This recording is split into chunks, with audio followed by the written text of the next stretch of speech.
श्रीमन नारायण। एक विशेष सूचना प्रदान करनी है सभी लोगों को। मुझे और मेरे प्रभारी गणों को कल बहुत से फोन आए, कुछ वृंदावन से, कुछ अयोध्या जी से, कुछ चित्रकूट से भी, कुछ काशी से। काशी से जिन्होंने फोन किया वो भी काशी विद्वत परिषद के बहुत ही निकट व्यक्ति हैं और काशी विद्वत परिषद के विषय में उन्होंने जो संकेत दिए हैं वो बहुत ही खेदपूर्ण हैं। चित्रकूट तुलसी पीठ के भी एक बहुत ही निकटवर्ती व्यक्ति ने वहां से मुझे संदेश भेजा कि काशी विद्वत परिषद और तुलसी पीठ के मध्य संभवतः हो सकता है आरोप गलत हो, लेकिन जो मुझे प्राप्त हुई है सूचना उसके आधार पर मैं बता रहा हूं कि कोई संभवतः कोई डील होने वाली है कि 20 लाख रुपया रामभद्राचार्य जी तुलसी पीठ वाले काशी विद्वत परिषद को देंगे ताकि वह शास्त्रार्थ का निर्णय रामभद्राचार्य जी के पक्ष में करे। मेरे पास कोई प्रमाण नहीं है। मुझे फोन आए थे, संदेश आए थे जिन्होंने अपनी पहचान सार्वजनिक करने से मना किया और ये बात ऐसी है, उन्होंने मुझे बताया। कुछ अन्य गुरुजनों को भी मैंने संपर्क व्यक्तिगत रूप से किया तो उनके माध्यम से भी बात आई कि उनके पास भी प्रमाण तो नहीं है लेकिन सुनने में यही आ रहा है। ये बात ऐसी है। अब काशी विद्वत परिषद में जो पांडे जी हैं, ओझा जी हैं इत्यादि, अच्छा वहां भी 2 परिषद है ना, तो कौन से परिषद की बात रामभद्राचार्य जी करते हैं ये भी विचारणीय है। और काशी विद्वत परिषद चूंकि रामभद्राचार्य को जगत गुरु की उपाधि पहले ही दे चुकी है तो एक प्रकार से तो यह उनके ही पक्ष में है। प्रथम बिंदु कि जगत गुरु की उपाधि चूंकि काशी विद्वत परिषद ने दी है तो वो निष्पक्ष कैसे हुई, वो तो उनके पक्ष में पहले ही है। दूसरी बात यह है, काशी विद्वत परिषद में जो पांडे जी हैं, ओझा जी हैं, मैं व्यक्तिगत तो नहीं जानता, व्यक्तिगत मेरी भेंट भी नहीं हुई है, तो ये काशी विद्वत परिषद वाले जो हैं ये तो उन्हीं के शिष्य हैं, ऐसा रामभद्राचार्य जी मंच से कहते हैं। तो कोई शिष्य अपने ही गुरु के शास्त्रार्थ में निर्णायक कैसे हो सकता है? ऐसे तो मैं भी कह दूंगा कि हमारे और रामभद्राचार्य जी के मध्य जो शास्त्रार्थ होगा उसमें निर्णायक हमारे शिष्य होंगे, तो ये तो न्याय संगत बात नहीं हुई ना। तो आप अपने ही शास्त्रार्थ में अपने ही शिष्य को निर्णायक रखेंगे, ये तो बहुत ही विचित्र बात हो गई।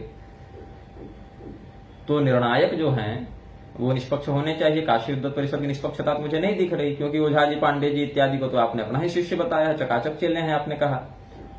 तीसरी बात यह है कि मैंने जो पहले आपको चुनौती दी थी, 3 चुनौती, कि आप रामानंदाचार्य जी के भाष्य में संदर्भित उत्तरकांड और पुराण संहिता आदि के प्रमाण को निरस्त करें। दूसरा, जैमिनी संहिता जो है ऋग्वेद की जो आप बताते हैं उसको सामने लाएं। तीसरा, शालिग्राम शिला लेकर शालग्राम भगवान के शपथ लेते हुए रंग मंदिर में जो महाराज जी हैं उनके समक्ष कहें कि मैंने कभी ये दीक्षा रामानुज मत में नहीं ली है।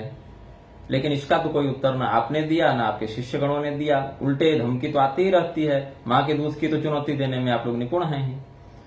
तो काशी विद्वत परिषद से मुझे आपत्ति नहीं है, यद्यपि वो आपके चकाचक चेले हैं, आप ही बताते हैं, किंतु बात ऐसी है कि आपके चेले और आपके मध्य एक मत क्यों नहीं है।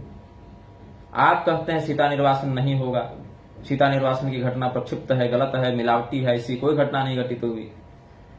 आपके जो चकाचक चेले हैं रामचंद्र दास वो कहते हैं कि आधी आबादी के मन में कोई खिन्नता न रह जाए, इसीलिए जगत गुरु जी ने इसको अप्रमाणिक कह दिया। तो कल तो द्रौपदी चिरहरण को भी अगर कोई व्यक्ति कह दे, कोई महिला कह दे कि मुझे बहुत खिन्नता है।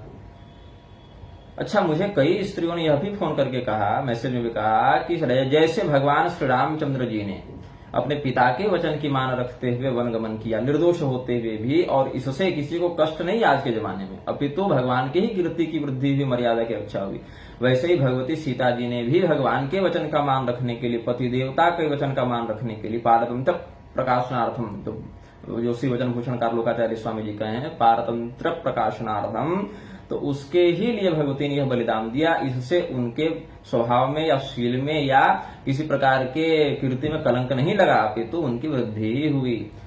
राजा जनक ने भी आपत्ति नहीं की, सुनैना जी ने भी आपत्ति नहीं की, गुरु वशिष्ठ ने भी आपत्ति नहीं की, वाल्मीकि जी तो कर सकते थे ना।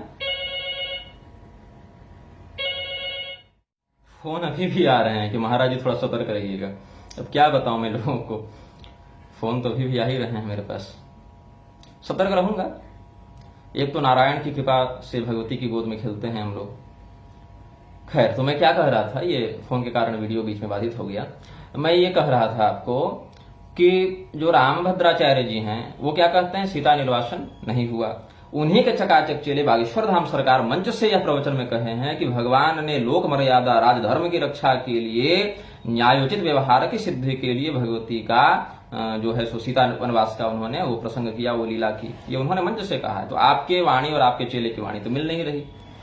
दूसरी बात पर हम आते हैं इस बात पर कि आप कहते हैं चकाचक चेले जो हैं आपके, वो आपके पक्ष से भी नहीं है।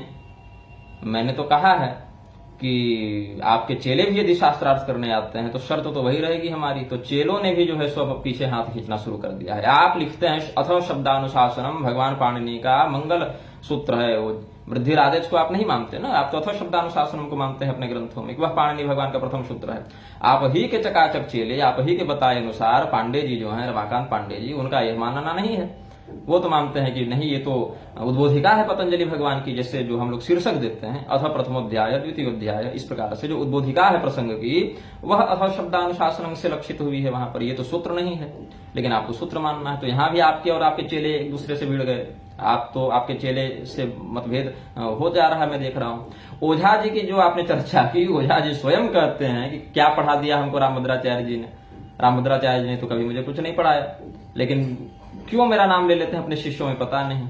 और ये बात मैंने बहुत गुरुजनों से पूछी कि ओझा जी पांडे जी रामभद्राचार्य जी के शिष्य कब से हो गए, तो सभी लोगों ने कहा भाई हम तो नहीं जानते। और जिनके जिनके शिष्य हैं उनका नाम भी लिया कि भाई ये तो इनके शिष्य हैं, रामभद्राचार्य जी क्यों बीच में घुस रहे हैं, ये मेरे चेले हैं, मेरे चेले हैं। तो आपके चकाचक चेले जो हैं सो उसी से तो आपकी बात कट जा रही है ना। तो चेलों ने तो खैर हाथ खींच लिया। अब आते हैं निर्णय वाले विषय पर। काशी विद्वत परिषद जो है कृपात्री स्वामी जी के पास गई थी, या काशी के ही कुछ विद्वान गए थे, मुझे थोड़ा स्मरण नहीं है ढंग से, लेकिन काशी के ही पंडित गए थे ना। और काशी विद्वत परिषद में जापान के तो लोग नहीं रहेंगे, काशी के ही रहेंगे। तो करपात्री स्वामी के पास जाकर उन्होंने कहा कि रास पंचाध्यायी का प्रसंग प्रक्षिप्त प्रतीत होता है, आप इसको हटवा दें। तो करपात्री स्वामी जी ने बड़ा ही शास्त्रोचित समाधान दिया और ये प्रक्षिप्तवाद की बीमारी भागवत महापुराण में नहीं आने दी। तो काशी के लोग तो प्रक्षिप्तवाद की मानसिकता से ग्रस्त हैं, उनको तो संदेह हो ही जाता है। दूसरी बात, पुरी शंकराचार्य जी ने भी आधिकारिक वीडियो में कहा है कि काशी विद्वत परिषद जो है सो धार्मिक निर्णयों में कई बार धनादि के प्रभाव से पक्षपात कर देती है, किसी को भी राज ऋषि, राष्ट्र ऋषि इत्यादि ऋषि तुल्य उपाधियां दे देती हैं। जगत गुरु की तो मैं हाल ही देख रहा हूं, कृपालु जी वाले कहते हैं कि जगत गुरु की उपाधि उन्हें काशी विद्वत परिषद से मिली है। काशी विद्वत परिषद ने पंचम जगत गुरु की उपाधि दी है, जबकि कालक्रम से देखें तो भगवान रामानंदाचार्य जी से पहले भगवान शंकराचार्य जी, भगवान रामानुजाचार्य जी, भगवान निम्बारकाचार्य जी, भगवान मध्वाचार्य जी, तो चार ऐसे ही हो गए। तो रामानंदाचार्य जी भगवान तो पंचम में हुए ना, अगर कालक्रम इत्यादि से देखें तो पंचम में कृपालु जी कैसे हो गए? क्या इसका अर्थ है कि पंचम जगत गुरु के रूप में कृपालु जी को प्रतिष्ठापित करके सिद्ध करने वाली काशी विद्वत परिषद क्या भगवान रामानंदाचार्य जी को ही जगत गुरु नहीं मानती? उनके बाद वल्लभाचार्य जी आएंगे, तो यदि बनना भी था तो ये सातवें बनते, लेकिन इनको तो पांचवा बना दिया गया। तो ये सब विषयों को देखें, स्वामी नारायण वालों को इन्होंने मान्यता दे दी है, जो अपने नाम के आगे प्रकट भगवान लगाए घूमते हैं और सभी सनातनी वैदिक देवी देवताओं की और आचार्यों की निंदा करते रहते हैं। तो काशी विद्वत परिषद ठीक है, आप रखें, मैं ये नहीं कहता, लेकिन केवल वही नहीं रहे, अन्य मान्य गुरुजन भी रहें, अन्य संप्रदायों के जन भी रहें, ताकि यह भी बात न हो कि मेरे संप्रदाय का है तो मेरे पक्ष में बोल दिया, तुम्हारे संप्रदाय का हो तो तुम्हारे पक्ष में बोल दिया। ऐसा नहीं, आपके भी रहे, हमारी भी रहे और निष्पक्ष भी रहें। केवल काशी विद्वत परिषद में आप बैठ लिए, पैसा दिया है कि नहीं पता नहीं, लेकिन अगर दिया है तो पैसे के दम पर, और नहीं दिया है तो व्यवहार के दम पर शिष्य हैं, गुरु हैं कह के आप निर्णय पलट दे तो यह स्वीकार्य नहीं होगा, है ना। निष्पक्षता होनी चाहिए, सारी बातों की रिकॉर्डिंग होनी चाहिए, सारी बातों को लिखित भी किया जाना चाहिए। आपने भ्रम फैलाया है समाज में, मैंने आप पर इतना बड़ा आरोप लगाया है, तो इतनी आसानी से तो नहीं छूटेगी ना बात। जब तक तोड़ेंगे नहीं तब तक कैसे छोड़ देंगे? तो ये बात मैं कहता हूं सबों से कि मुझे शास्त्रार्थ में कोई आपत्ति नहीं, आप दिनांक तिथि सब निश्चित करें, समय आदि निश्चित करें, किंतु केवल काशी विद्वत परिषद पर मेरी धार्मिक निर्णयों को लेकर आस्था विश्वास इत्यादि मुझ में नहीं है। काशी विद्वत परिषद के पूर्व काल के भी व्यवहार में देखा गया है कि राजनैतिकों से या धनकों से प्रेरित होकर, नेतृत्व शक्ति या द्रव्य शक्ति के वशीभूत होकर ये शास्त्रीय पक्ष में बहुत ही प्रखरता से निर्णय नहीं कर पाते हैं, और इनके परिषद के विद्वानों में भी आपस में विषयों में मतभेद बना रहता है। ये बात सभी जानते हैं, कोई अलग से हमको इसके लिए नहीं, जो काशी विद्वत परिषद के विद्वानों को जानते हैं, जो धर्माधिकारी के क्षेत्र में जुड़े हुए हैं वो जानते हैं, जनसामान्य भले न जाने कि काशी विद्वत परिषद में। अभी मैं एक रामानंद संप्रदाय के ही आश्रम में गया, ऐसा नहीं कि रामानंदियों से मेरा उठना बैठना नहीं है, रामानंदियों के ही यहां मैं 4 महीने रहता हूं वर्ष में, तो वो लोग मुझे देख करके कि आप वही है ना जिन्होंने लंका में आग लगा रखी। तो मैंने कहा मैं वही हूं। तो मैंने कहा कि आपके संप्रदाय के विरुद्ध जो मैंने लेखन कर दिया। बोले गुरुजी आपने हमारे संप्रदाय के विरुद्ध नहीं लिखा, हमारे आद्य जगत गुरु रामानंदाचार्य जी के सिद्धांत के रक्षण के लिए आपने लिखा, इसलिए हम लोग सब आपके साथ हैं। पूरी अयोध्या वाले आपके साथ हैं, वृंदावन वाले आपके साथ हैं, काशी में भी जो धर्मनिष्ठ विद्वज्जन होंगे वो भी आपके ही साथ रहेंगे, क्योंकि आपने वही बात कही जो पूर्व के सभी संप्रदाय सिद्ध आचार्यों ने कही है। तो मैं कोई अपने मन से तो नहीं कह रहा। मेरी बात का प्रमाण देने के लिए स्वयं भगवान कुमारिल भट्ट तंत्र वार्तिक के रूप में रहेंगे, स्वयं भगवान वल्लभाचार्य जी अपने भाष्य के रूप में रहेंगे, स्वयं भगवान मध्वाचार्य जी अपने ग्रंथ के रूप में रहेंगे, स्वयं भगवान रामानंदाचार्य जी अपने ग्रंथ के रूप में रहेंगे।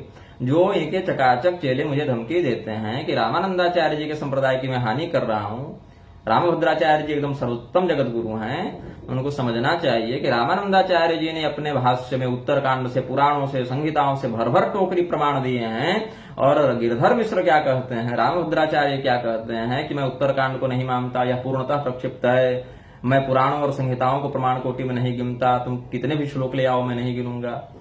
भगवान रामानंदाचार्य जी स्वयं लिखते हैं विभेत्यल्प श्रुत्वाद वेदो मामयं प्रहरिष्यति इत्यादि वचनों से कि पुराण इतिहास को समझे बिना वेद का मर्म समझ में आ ही नहीं सकता। और ये कहते हैं कि मैं पुराण को प्रमाण कोटि में नहीं गिनता। तो ये बहुत ही न इनके मत में, इनके शिष्य समर्थन में है। जो चकाचक चेले हैं वो भी प्रवचन आप उनके देख लें, उनके आप सिद्धांतों को, ग्रंथों को पढ़ लें, तो गुरु जी जो है रामभद्राचार्य जी का सिद्धांत न उनके चेले मान रहे हैं, चेलों की बात से भी विरोध हो जा रहा है, और रामानंदाचार्य जी से भी इनका विरोध है। मतलब रामभद्राचार्य जी का न अपने चेले से न अपने गुरु से सिद्धांतगत साम्यता बन रही है। इनके मत में इनके गुरु का भी विरोध दिख जाता है और चेलों का भी विरोध दिख जाता है। तो आप कैसे जगत गुरु हैं जो अपने गुरु की भी बात नहीं मानते और जिनकी बात चेले भी नहीं मानते। रामभद्राचार्य जी का समर्थन पूरे भारत में मात्र दो ही व्यक्ति कर रहे हैं, या तो जिन्होंने शास्त्रों का विधिवत विचक्षणा दृष्टि से अध्ययन नहीं किया है ऐसे लोग, और या तो फिर जिनकी रोजी रोटी उनसे चल रही है ऐसे लोग। जो भी व्यक्ति शास्त्र प्रामाण्य को सर्वोपरि मानेगा वह विवेक दृष्टिया इतना समझने, सुनने, पढ़ने के बाद कभी भी रामभद्राचार्य जी को शास्त्रीय सिद्धांत पर सही नहीं मानेगा, ऐसा मैं समझता हूं, यह मेरा मत है। तो निर्णय करने के लिए आप दक्षिण से भी विद्वानों को बुलाएं, उत्तर पूर्व पश्चिम से भी विद्वानों को बुलाएं, अपने संप्रदाय वालों को भी बुलाएं, संप्रदाय से जो इतर जन है, अन्य संप्रदायों के जो जगत गुरु जन है, पीठाधीश्वर जन है, उनको भी बुलाएं। जो मीमांसक गण है, नैयायिक गण है, वैयाकरण गण है, वेदांती गण है, पौराणिक गण है, इतिहासज्ञ गण है, आगमज्ञ गण है, सबको बुलाएं, सबों के समक्ष शास्त्रार्थ करें। ये नहीं कि कमरे में बैठ गए, विद्वत परिषद के 4-5 शिष्यों को अपना बैठा दिया, फिर जय गुरु हो गया और फिर आप कह दिए कि मैं जीत गया। ये नहीं ना, ऐसा नहीं हो सकता। एकदम ठोस बात हो और अस्थायी बात हो कि भविष्य में ये कैंसर दोबारा जन्म नहीं ले, ये भ्रम दोबारा जन्म नहीं ले। तो ये मैं चाहता हूं, यही मेरा मत है। और इस मत पर यदि आप स्वीकृति देते हैं तो फिर अपना वक्तव्य जारी कीजिएगा, मुझे आपके वक्तव्य की प्रतीक्षा रहेगी। हो सकता है मैंने जो 20 लाख वाली बात कही वो गलत हो, मैंने देखा नहीं है, सुना नहीं है, मुझे सूचना मिली है। सूचना देने वाले गलत भी हो सकते हैं, मैं ऐसा नहीं कहता, लेकिन अभी तक जैसी आपकी क्रियाएं चल रही हैं पूर्वाचार्यों के प्रति, सद्धर्मनिष्ठों के प्रति, है ना, उसमें देखते हुए मुझे कोई गलत भी नहीं लग रहा है ऐसा। लिफाफा बांटने में तो आप निपुण है ही, तभी तो लिफाफा के दम पर वृंदावन में जाकर श्री कृष्ण निंदा करके आते हैं और कोई कुछ नहीं कहता, है ना।